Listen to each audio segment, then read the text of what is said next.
Welcome to Newcastle Family History Society podcast. The Newcastle Family History Society, located on Awabakal land in Newcastle, New South Wales, Australia, provides support for those interested in family history. And welcome to another offering in our series, Notable Novocastrians. In this episode, Two Iconic Women of Newcastle, Dr. Jude Conway brings to life the stories of two extraordinary Newcastle women whose talents, generosity and community spirit left a lasting mark on the city they loved. From the surf and sands of Merewether to the concert halls and radio studios of Newcastle, meet Alice Feguson and Hazel Evans, two women born in the same year, educated at the same school and remembered as icons of their era. Alice Feguson taught generations of Novocastrians to swim, rescued lives in the surf, and became a beloved figure of Merewether bars for more than half a century. Hazel Evans filled Newcastle with music, accompanying singers, choirs, charities and radio broadcasts with warmth, humour and extraordinary skill. Their stories are woven through the beaches, theatres, halls and community life of Newcastle in the 20th century. Stories of service, creativity, resilience and joy. Alice Feguson was an iconic figure in the Newcastle suburb of Merewether for many decades in the 20th century. She was so well known that a letter addressed to Alice, Merewether Beach, reached her in 1950, and her fame grew in the following decades. She was born Alice Sawyer in Burner Street, Merewether in 1909, 2 streets away from the beach. She was a change of life baby, with 2 older sisters and 1 much older brother. Her mother was Florence née Wilson, and her father was Frederick Sawyer, a landscape gardening labourer with the Newcastle City Council. The family was not well off. Alice showed talent at an early age, singing and dancing in children's shows at the Victoria Theatre from the age of 4 until she was 14, earning a very useful 10 shillings a week. She performed with the famous comedy duo Stiffy and Mo in their first ever pantomime. Alice attended the Junction Public School, where she played Vigoro for sport and performed in school concerts. Her undies fell down at one performance, but the gutsy Alice just kept on singing. She had 2 piano lessons when she was 6 years old, and from then on could play by ear. She would teach other children dancing and singing and put on concerts after school on Friday afternoons. A threepence entry helped buy a wireless and a piano for the school. When Newcastle Central School, a high school, opened in Broadmeadow in 1923, Alice transferred there. She became a prefect of her Class 2A and a member of the school council, raising money for curtains and books for the cookery cottage. On completing school, she was offered a scholarship to art school, but her mother could not afford to pay the required 6pence a week. So instead, at age 16, Alice started work at the Victoria Theatre as an usherette, eventually rising to staff manager and bookkeeper. Alice also taught piano and, on Saturday mornings, various forms of dancing. For example, she taught most of the young people around Merewether how to ballroom dance in her time. For decades, she played the piano with gusto for local dancers, including for Newcastle Technical High and Home Science Girls High.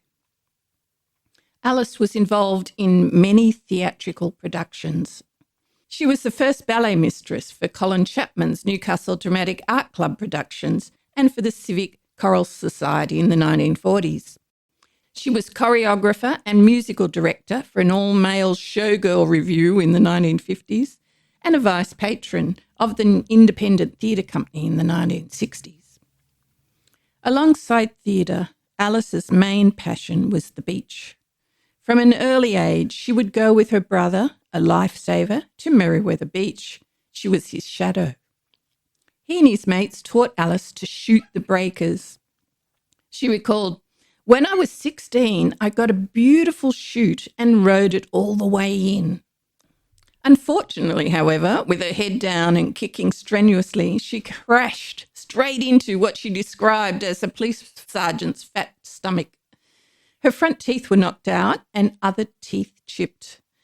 In those days, there was no fixing them, so I had to get them all out, and then I got false teeth, she said.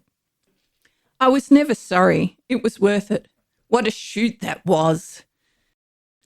When she was 17, about 1926, Alice and a friend spotted a shark clenched onto the buttocks of a local man named Teddy Pritchard. They raced into the surf and dragged him onto the sand before the shark finally let go.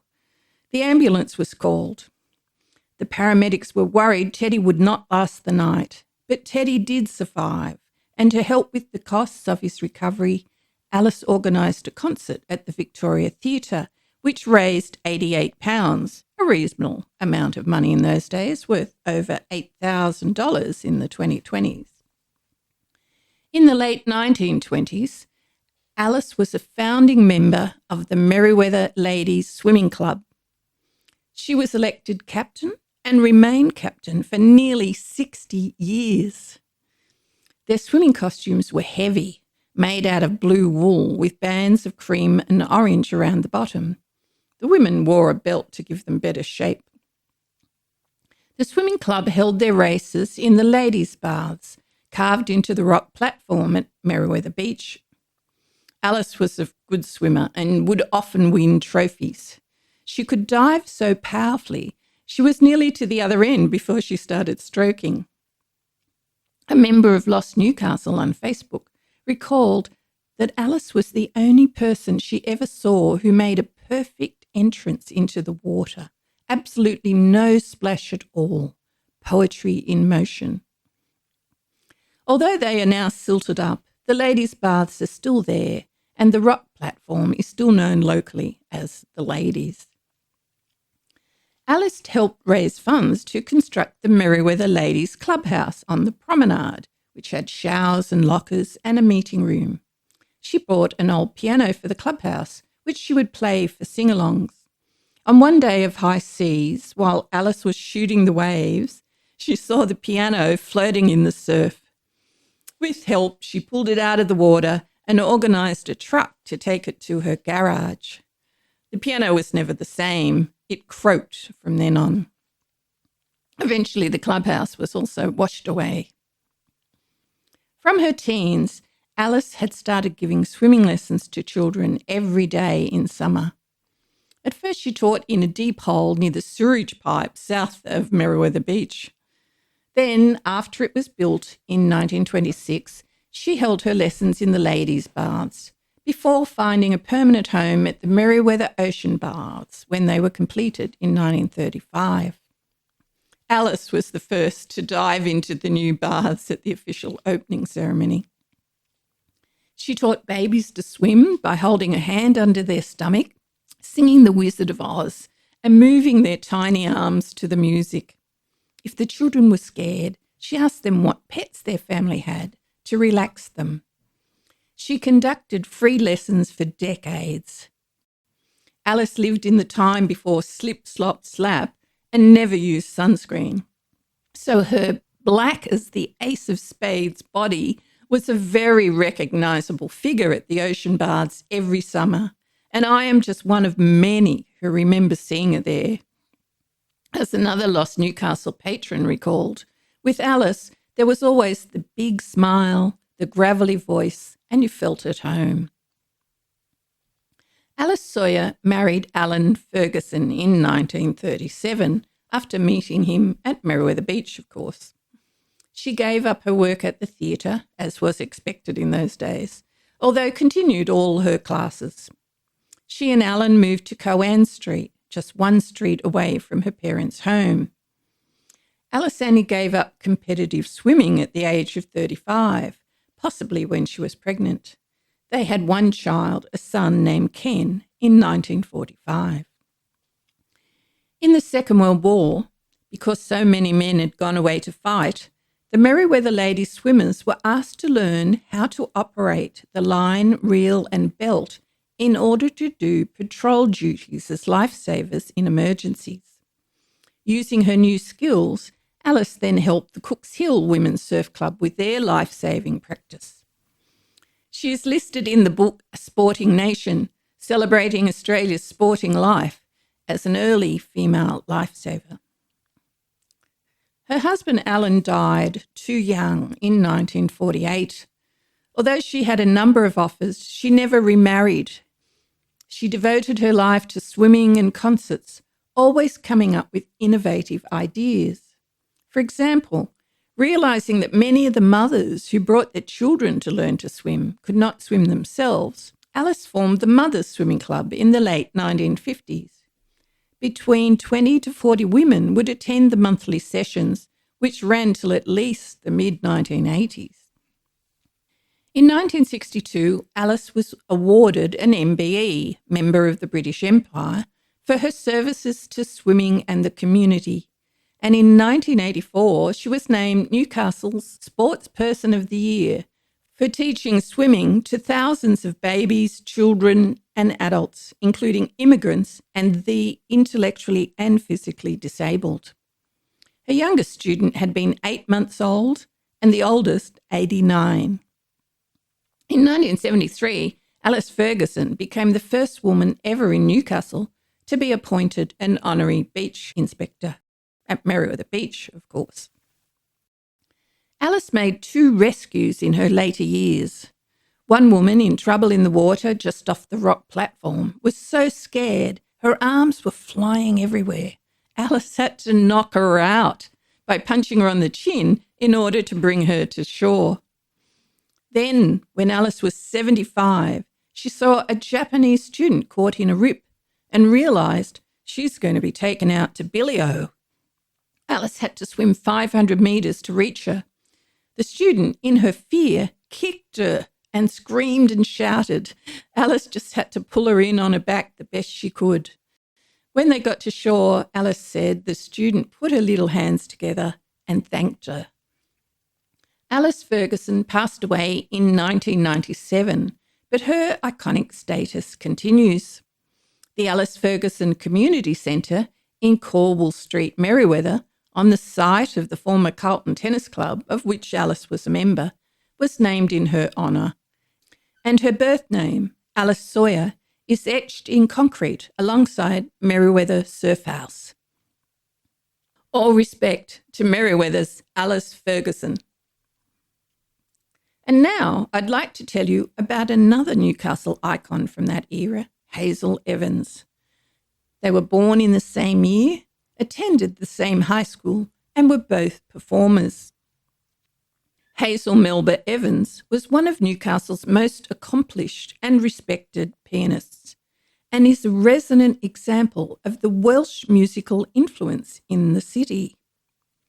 She lived for most of her life in Dawson Street, Cooks Hill, in a house named Morlaes, meaning Great River in Welsh, and the name of a 13th century castle above the Taff River Gorge in Wales.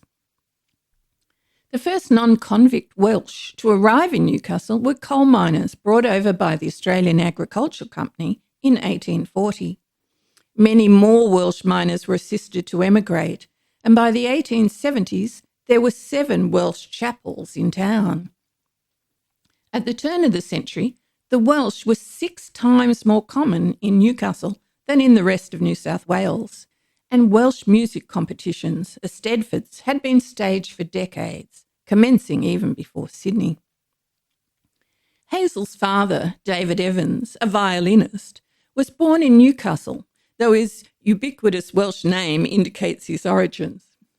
Her mother, Margaret, born in Carmarthenshire, Wales, had arrived in Newcastle at the age of 17. Margaret had a beautiful singing voice and was known at Sydney Eisteddfods as the Welsh Nightingale, winning many medals. Hazel was their 3rd child, born in 1909. Unsurprisingly, all 3 Evans children became musicians. While attending Cooks Hill Primary School, Hazel, aged 8, commenced piano lessons with Miss Millie Wise in Derby Street. She continued studying piano zealously while attending Newcastle Central School, and by age 15 had been awarded an Associate London College of Music degree with honours. Hazel's first publicised performance was at age 11, singing at the celebration of St David's Day, honouring the patron saint of Wales, which was held by the Newcastle and District Cambrian Society in the Central Methodist Mission Hall. The Newcastle Morning Herald reported that the Welsh spirit of song pervaded the evening. But Hazel's speciality was the piano, and from when she was 10 years old, she played in a small orchestra with her two brothers and a friend. Her brother Bill, 10 years older, played the violin and went on to conduct an orchestra of students from the Technical College at Tice Hill. And her other brother, Alwyn, 7 years her senior, was a cornet player who played the bugle at Anzac ceremonies. Music must have flowed from Morlace at all waking hours. Performing sheet music for prospective customers in Nicholson's music store, later Palings in Hunter Street, Newcastle, was Hazel's first paid job. She moved on to Wynn's department store shortly before the Second World War, organising and playing in radio matinee concerts that were broadcast throughout the Hunter Valley.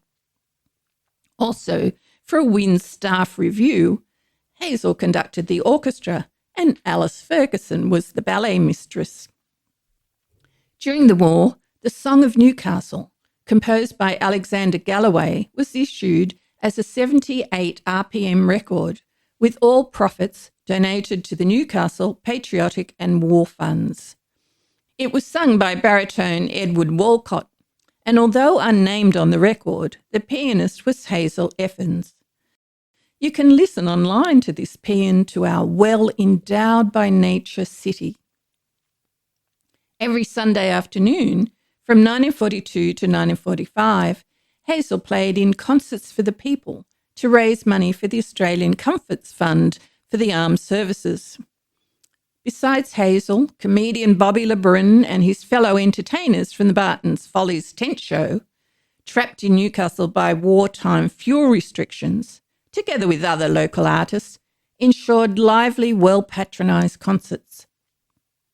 Hazel also performed at servicemen's camps from Singleton to Gangan at Port Stephens. One night after heavy rain, she was playing the piano in a tent when it suddenly capsized, drenching her and the piano with rainwater. Hazel blithely changed her clothes and went on with the show. What a trooper. In 1946, nominated as Miss Retail by Wynn's for the Legacy Queen competition, Hazel and her co-workers got cracking on a non-stop round of parties, socials, musicals, and other functions to raise the impressive sum of £5,764. She even helped other candidates by playing at their functions, but no one topped her fundraising effort. The culmination was her crowning as Newcastle's Queen of Legacy. So popular were Welsh music festivals, in 1947, 500 people had to stand in the corridor outside a packed City Hall concert room where, the Herald declared, the natural ability of the Welsh people to harmonise was heard when the audience joined in the Welsh national anthem. Hazel would have been delighted in being one of the accompanists. As well as playing for Welsh celebrations, she played for the Irish on St Patrick's Day and in most of the churches around town: Baptist, Anglican, Congregational and Methodist. The name Hazel Evans was becoming familiar to those who attended concerts, musicals, Stedfords, choral societies and anywhere else where music was heard. She even played for the prisoners in Maitland Jail. Hazel moved from Wynn's to radio station 2KO in 1948, working in the programming department and as accompanist for their broadcasting artists, and stayed there until her retirement in 1974.